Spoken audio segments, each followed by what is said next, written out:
Hi everyone, I've done it again. I've made exactly the same mistake as I did last time. This was a sock that was put in the naughty corner last week because it was using up too much yarn.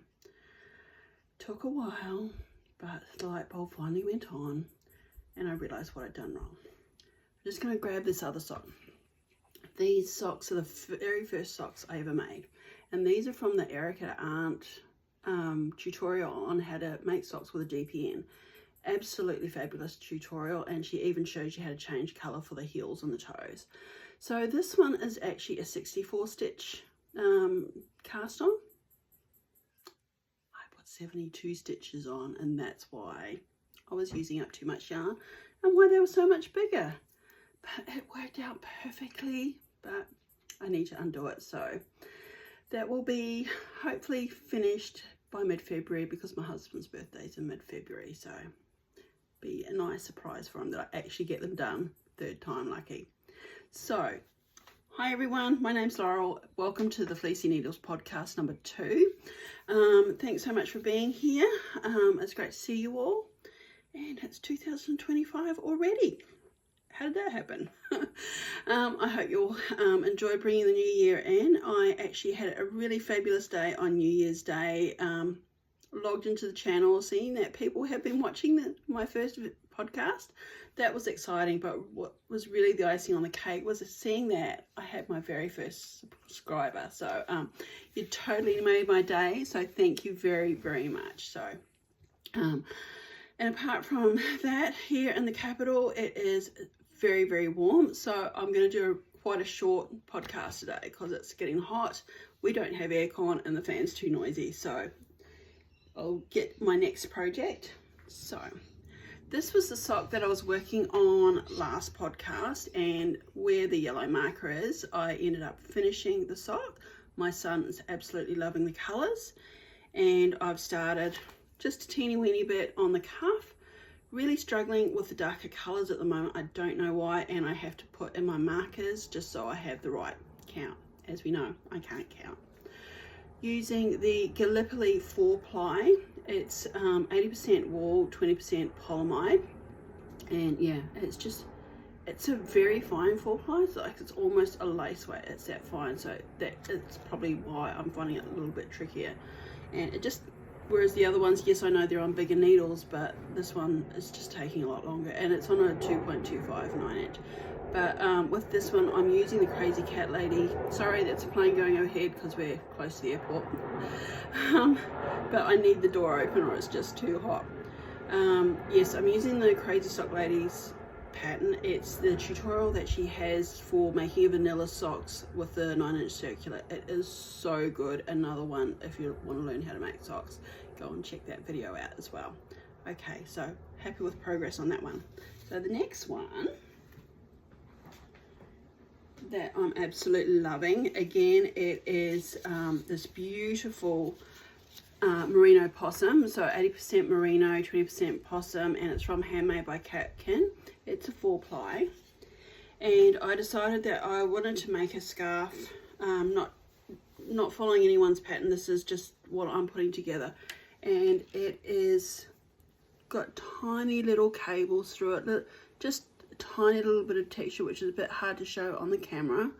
But you've also, with the Possum, it's got that lovely little halo that comes out, and it's super soft, so relaxing to make. And I'm making it on the 3.75 millimeter needles, and it's just knitting up so fast when I'm not undoing other socks and other things. So hopefully we'll have a bit more progress on that one. But yeah, love this color.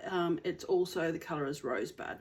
So Handmade by Catkin is on Etsy, and she's at the old bus depot markets on the 2nd and 3rd Sunday of every month. So go and check out some of her stuff. It's just so cool.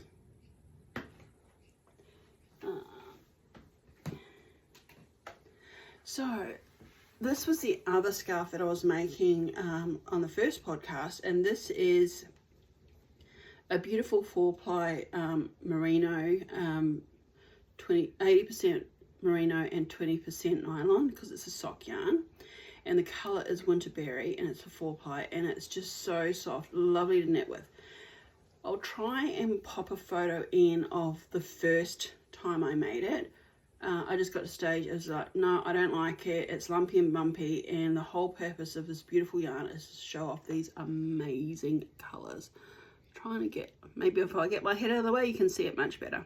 Anyway, so I wasn't liking that pattern, took it out, made up another one, and the edging, I just did not like it at all. It was like I was doing a reverse stocking stitch, but now sort of like 25 rows, and I went, no, not happy, took it out. And so now we've just got the nice garter stitch edge on it, and I'm really happy with it. So hopefully you can see that a little bit better. So that one is yeah, taking up most of my week. It was like, what am I doing? So as I said, I'll try and pop up a photo to see what the changes were from the first design. So but I've got the editing software, but you know, you load up your video and go to edit and go, so what do I do now? So another learning curve to be happening in this house this week. So that's that beautiful one. And my final project, because I'm just trying to stick to 5 projects at a time instead of 25. So I'm making a jumper for my husband, and this is the Henley jumper by Catkin. So really nice, simple, stylish jumper for my husband. I've made the back, and my husband's 6'8", so he's a big man, so you can't really hold up that. I haven't, when I undid the jumper, so there's a bit of a story about this wool. My mum bought this Catkin Country Natural wool probably 15 plus years ago, and she made a really nice jumper for my dad because she likes doing a lot of patterns through her jumpers. Dad wore it all the time, and then over time it stretched, got out of shape, but baggy. So I gave it to my husband because my husband's like over a foot taller than my dad. And again, he's worn it for 8 or 9 years, and it stretched in time. And my husband, he finds it so comfortable. He said, can you do something with it? And I said, yeah, I'll rip it out and we'll make something else with it. So as I said, I've got to try and get this done before the middle of February for his birthday. So that's the back that I've done. And then I got into the front of it yesterday, and I have managed to try not to lose the wool ball here at the moment. So this is the front. So what I've done is a really nice blue. I started doing the arm decreases, and I'm now at the stage where the Henley jumper divides. So, and look at how cool these ladybird stitch markers, needle stoppers are.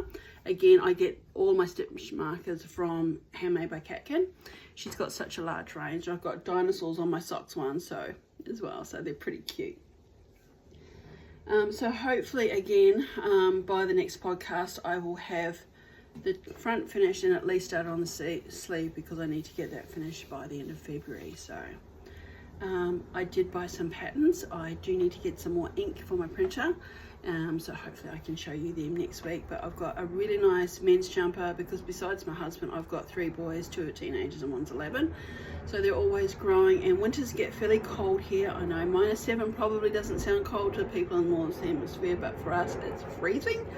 So if I can get them using a lot more wool in their clothing, hopefully they'll stay a lot warmer. And then I also got a nice V-necked summer top that I'd like to make for myself as well. So that's about all of it for me. Thanks so much for joining, and hopefully you've stayed for the whole lot, and I've given you some inspiration for your next project, and we'll see you again next time. Have a great day. Bye.